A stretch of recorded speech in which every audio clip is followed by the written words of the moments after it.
बच्चू कडूंचा अंत पाहू नका, अख्खा महाराष्ट्र पेटून उठेल. मनोज जरांगे पाटलांचा घणघणाट अन्नत्याग आंदोलनाला सक्रिय पाठिंबा. मी येथे नुसते भाषण ठोकून पाठिंबा जाहीर करायला आलो नाही. महाराष्ट्रातील समस्त शेतकरी संघटनांनी एकत्र येऊन बच्चू कडूंची संमती घ्यावी. शेतकऱ्यांच्या न्याय हक्कासाठी आम्ही पुकारलेल्या महाराष्ट्र बंदमध्ये एक चाकही फिरणार नाही. शासनाला असा इशारा देऊन मराठा योद्धा मनोज जरांगे पाटलांनी बच्चू कडू यांच्या बेमुदत अन्नत्याग आंदोलनाला सक्रिय पाठिंबा दर्शवला. अन्नत्याग उपोषणाच्या चौथ्या दिवशी बुधवारी मनोज जरांगे पाटील हे उपोषणस्थळी दाखल झाले. यावेळी त्यांनी राज्य शासनाला लवाडांचं सरकार संबोधून कडाडून टीका केली. सरकारने बच्चू कडू यांच्या संयमाचा अंत पाहू नये, कारण शांत बसलेला वाघ हा चवताळलेल्या वाघापेक्षा खतरनाक असतो. त्यामुळे बच्चू कडू यांचा संयम सुटला तर कधी नव्हे असे महाराष्ट्राचे रौद्ररूप या देशाला पाहावे लागेल. हे जनआंदोलन असून येथे कोणीही जातपात आडवी आणू नये, कारण बच्चू कडू शेतकऱ्यांसाठी लढतोय, कुण्या जातीसाठी नाही. तेव्हा आंदोलनात सहभागी असणाऱ्यांची शेतकरी ही एकच जात असली पाहिजे, असे आवाहन मनोज जरांगे पाटील यांनी केले. नाशिक जिल्ह्यातील दहेगाव पाटोदा या ग्रामपंचायतीने ग्रामसभेचा ठराव घेऊन बच्चू कडू यांच्या अन्नत्याग उपोषणाला जाहीर पाठिंबा दिला.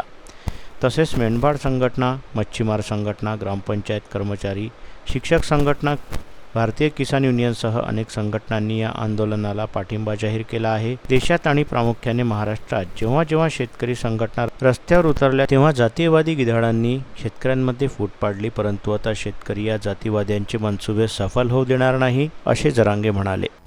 माणूस जर आपल्यासाठी बसायला तयार झालाय तर राज्यांनी क्षणात उठाव केला पाहिजे, कुठलाच विचार नाही करता. आता उलट शेतकऱ्यांना संधी आहे. शेतकऱ्यांना सांगतोय मी, या राज्यातल्या शेतकऱ्यांना संधी आहे. कर्जमाफी याचं आश्वासन शेतकऱ्यांनी दिलं आहे आणि बच्चू भाऊनी जीव पणाला लावायचा ठरवला आहे. राज्यातले जे जे शेतकरी आता ऐकत असतील त्यांना हात जोडून सांगतो, तुमच्या न्यायासाठी ते बसलेत ना, त्यांनी राज्यात उठाव करा असं म्हणायची बच्चू भाऊंवरती वेळच नाही यायला पाहिजे. त्यांनी सांगायचं उठाव करा, सगळं राज्य एका जागेवर आणि मग आपण यायचं. ही भूमिका सुद्धा आपली शेतकऱ्याची पद्धती पाहिजे. शेतकऱ्याला स्वतःचं हित जर कळत असलं ना तर तुमच्या हितासाठी बच्चू भाऊ बसले. माझा जाहीरपणानं आव्हान आहे, भाऊने दिलेल्या अल्टिमेटम जर सरकारनं त्याच्या आत दखल घेऊन सगळ्या मागण्याची जर अंमलबजावणी नाही केली तर सगळ्या शेतकऱ्यांनी राज्यातल्या कानाकोपऱ्यातल्या रस्त्यावरती येऊन सगळे रस्ते बंद करून टाका, जाम करून टाका सगळं राज्य.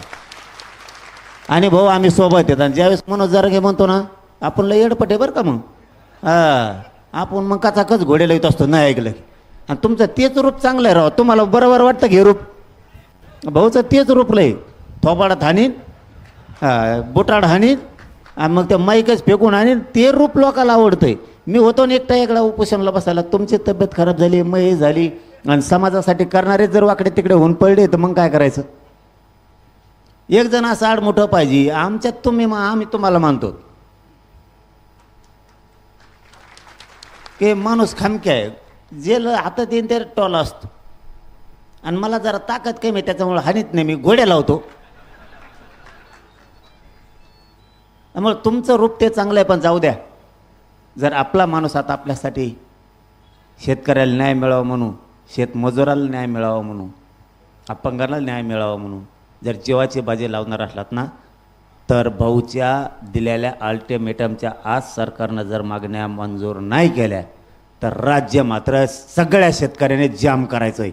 कुणी पक्षांपेक्षा संघटनामध्ये आणायचं नाही. बच्चू भाऊसाठी एक दिवस असं ठरवायचं, बच्चू भाऊसाठी एक दिवस, आणि राज्यातले सगळे रस्ते जाम करून टाकायचे ठरवून. आता आलेल्यांनी काय काय ठरलं मला माहीत नाही, माझ्या आधीच येऊन गेले, माझ्या कचाट्या ते सापडायला पाहिजे होते. लगेच बैठक घेतली असते, म्हणलं असतं कोणत्या दिवशी राज्य बंद करायचं आत्ताच सांगा. उगा भाषण ठोकायचं निघून जायचं, कामं धामायचं मसाळा. पण ते आता मला वाटलं बरोबर मी बी 4ला जातोय, ते बी 4लाच गठ्ठे सगळे. आणि राज्यातल्या सगळ्या शेतकऱ्यांना माझं, शेतकरीच्या जेवढ्या संघटना आहेत मला माहीत नाहीत, कारण मी अपरावाद 2 वर्षापासून नवीन आहे म्हणून माहीत नाही. त्यांना हात जोडून विनंती आहे, आता खरंच वेळ आली एक व्हायची, शेतकऱ्याला न्याय द्यायची. सगळेजण बच्चू भाऊच्या पाठीमागो उभा, सगळ्या शेतकरी संघटनेचे अध्यक्ष तुम्ही एक मोठी बैठक घ्या, सगळी प्रेस घ्या, शेतकरी संघटनेचे जे उभ्या आयुष्यभर शेतकऱ्यांसाठी लढतात आणि त्यांनी एक डेडलाईन द्या आम्हाला, या दिवशी पूर्ण राज्य बंद.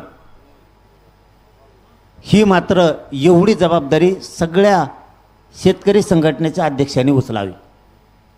त्यांनी एक बैठक घ्यायची, इथं घ्या, बच्चे भाऊ समोर घ्या, काय कुठं घ्या, तुमचा जो निर्णय असेल तो, तुम्ही दिलेला निर्णय आम्हाला मान्य. त्यांनी आम्हाला सांगा ह्या दिवशी बंद. जर पुरं राज्य बंद नाही केलं ना तर बच्चे भाऊ तुम्हाला तोंड बी दाखविणार नाहीत, आम्ही पुरं राज्य जाम करून टाकतो.